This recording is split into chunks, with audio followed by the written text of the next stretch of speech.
Kita beralih ke informasi dari dunia olahraga. Pendengar pelatih tim nasional sepak bola Indonesia, Sinteyong, meminta supporter tidak menghujat pemain timnas, melainkan memberikan dukungan yang dibutuhkan oleh para pemain. Niar Abdul Tiloli menyampaikan laporannya.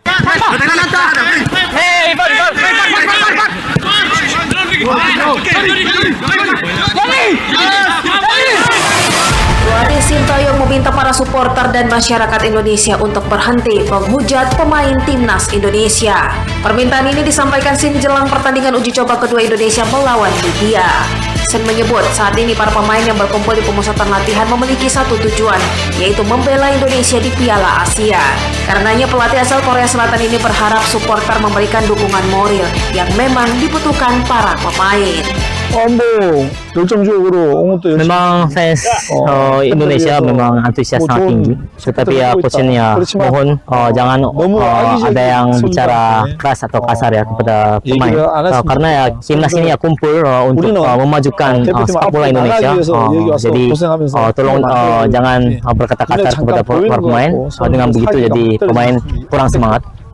Jadi memang tetap juga memang perlu dukungan dari para fans. Jadi ya mohon dukungan yang penuh dan semangatnya dari para fans kepada sepak bola Indonesia. Melalui kesempatan yang sama, penggawa Garuda Jordi Amat juga menyampaikan suaranya mengenai hal serupa. Pemain berdarah Indonesia Spanyol itu menyadari ada perdebatan yang ramai di media sosial mengenai perbandingan pemain Indonesia keturunan atau half blood dengan yang bukan. Jordi menegaskan pemain berdarah keturunan atau murni berdarah Indonesia semuanya memiliki status yang sama-sama berjuang untuk nama Garuda. We need them. We are one team. Kami membutuhkan mereka dan kami adalah satu tim. Saya tahu ada banyak pembicaraan di kalangan supporter tentang perbandingan pemain timnas keturunan dan bukan keturunan. Tapi saya ingin sampaikan bahwa semua pemain di timnas adalah satu tim. Kami sama-sama bermain dan bertarung untuk nama Garuda. Jadi kami adalah satu tim dan kami butuh dukungan semua masyarakat yang dapat mendorong kami untuk bersiap menghadapi Piala Asia.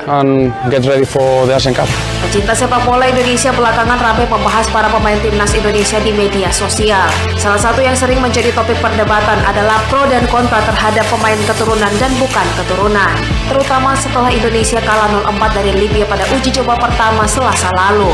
Performa para pemain mendapat banyak kritik dari supporter, yang sebagian berujung dengan hujatan atau hate comment di kolom komentar media sosial. Dari Jakarta, Niar Abdul Tiloli, Pro 3 RRI.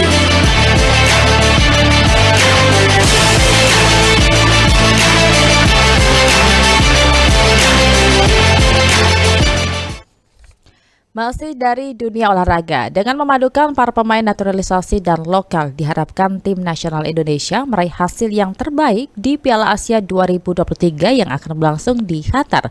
Agustin Irdiani menyampaikan informasi selengkapnya. Timnas Indonesia dalam posisi underdog karena di atas kita harus diakui masih ada Irak, masih ada Jepang yang kualitasnya di atas kita. Timnas Indonesia bersiap menghadapi Piala Asia 2023 di Qatar yang berlangsung pada 12 Januari sampai 10 Februari 2024. PSSI pun telah mengumumkan 20 nama pemain yang akan memperkuat skuad Indonesia untuk Piala Asia. Di antara 26 nama itu ada 8 nama pemain naturalisasi yang dibawa, di antaranya Justin Hapner, Jordi Amat, Sandy Walsh, Sain Patinama, dan Rafael Struij. Banyak pemain naturalisasi ini dipandang legenda sepak bola Joko Mali sebagai langkah yang cukup tepat dan bukan menjadi suatu hambatan. Ia hanya mengharapkan pemain yang sudah berstatus warga negara Indonesia tersebut bisa tampil maksimal membela merah putih. Sementara itu salah satu jurnalis olahraga Surabaya, Muhammad Syifarudin, mengatakan persaingan timnas Indonesia cukup ketat dan harus bersaing dengan negara-negara seperti Irak dan Jepang yang mempunyai kualitas di atas timnas Indonesia. Sinteyong harus meramu strategi untuk membuka lolos ke babak 16 besar. Timnas Indonesia dalam posisi underdog karena di atas kita harus diakui masih ada Irak, masih ada Jepang yang kualitasnya di atas kita. Kalau sama Vietnam mungkin ya 50-50 lah kita dengan mereka 11-12. Nah, ini akan jadi tantangan tersendiri bagi Sinteyong, bagaimana meramu skuad untuk Piala Asia nanti, bagaimana meracik strategi untuk menghadapi Jepang terutama dan Irak agar